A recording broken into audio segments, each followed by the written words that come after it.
Welcome ulit sa aking cleaning vlog number 3. Another vlog and another cleaning journey ko part 3 sa Unit 48. Sa araw na to, yung guest ng booked sa aking unit for 2 days. Aming couple sila, gabi na sila dumating.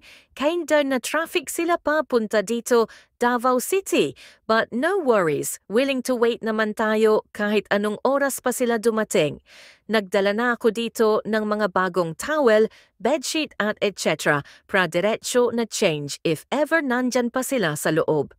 Ganito kasi yon, nang text ako sa guest around 11 a.m. sa morning pra ma-aware sila na checkout time nila ay alas 12 ng hapon, kaso late na siya ng reply sa akin. Kaya pinuntahan ko neleng sila sa unit, baka tulog pa sila. Nang doorbell ako ng 3 beses pero walang sumagot, kaya pumasok na lang ako at sabay sabi na, bahala na si Batman.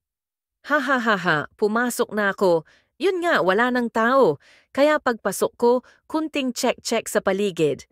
May parang engkita akong tela sa sala at tiningnan ko.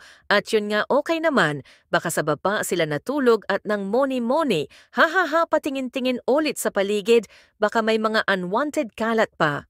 So far, okay naman lahat-lahat naman ay nasa maayos na lugar at walang mga ano na nangyari sa loob.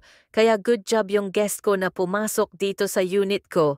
At ngayon, oras na para maglinis, baka may naiwan pang dumi na hindi nakita. Salamat sa panonood guys. Kung gusto nyong mag-book sa aming Airbnb townhouse dito sa Davao City, tumawag lang sa 0932-4845-803 o i-message ako sa aking Facebook page, Echo's Crib.